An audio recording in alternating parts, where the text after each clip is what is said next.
We're just a few days into the new LEGO Fortnite Ninjago Embers of Chaos season, and we've already seen the return of Kai, but he's gravely injured. What happened to him, and what threats will come in the new Shatter Spawn showdown?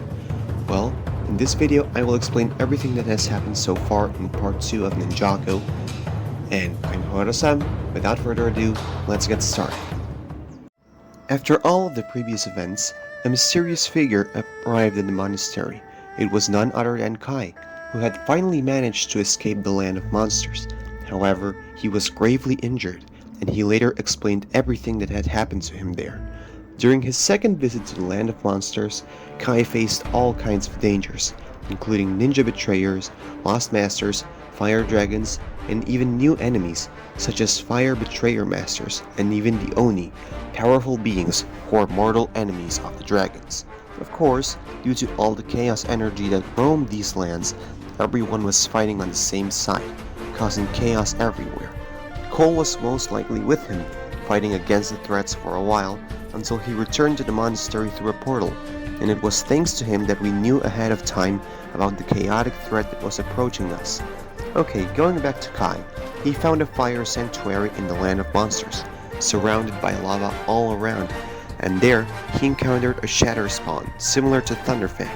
This spawn wasn't the same as Thunderfang since he had already been defeated by the ninja. These were merely spawns created by chaos energy so concentrated that they were able to create replicas of Thunderfang.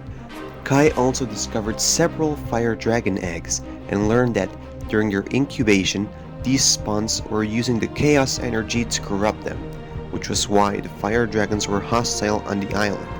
After that, he rescued several dragon hatchlings, including one named Asher. Kai was there alone, without any other ninja to help him, and he couldn't allow these spawns to reach Ninjago Island, so he used every last bit of his power to hold them back and allow himself, Asher, and the other hatchlings to escape.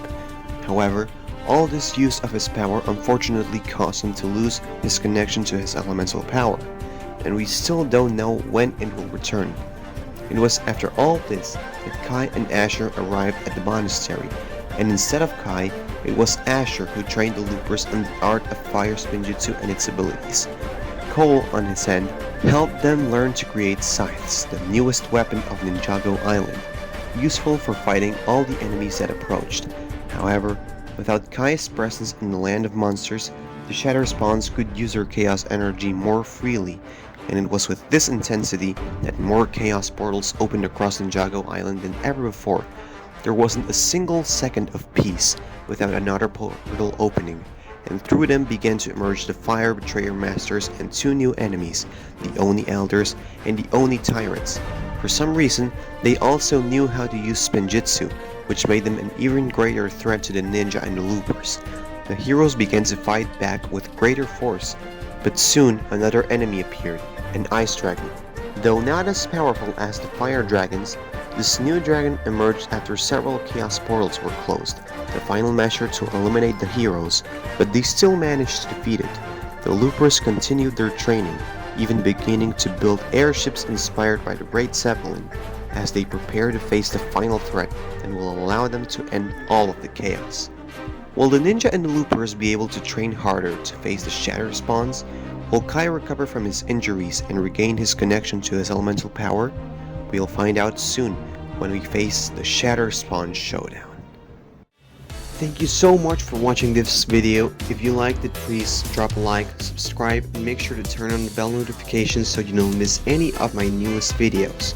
In my main channel, not here, in my main channel, I have already memberships enabled.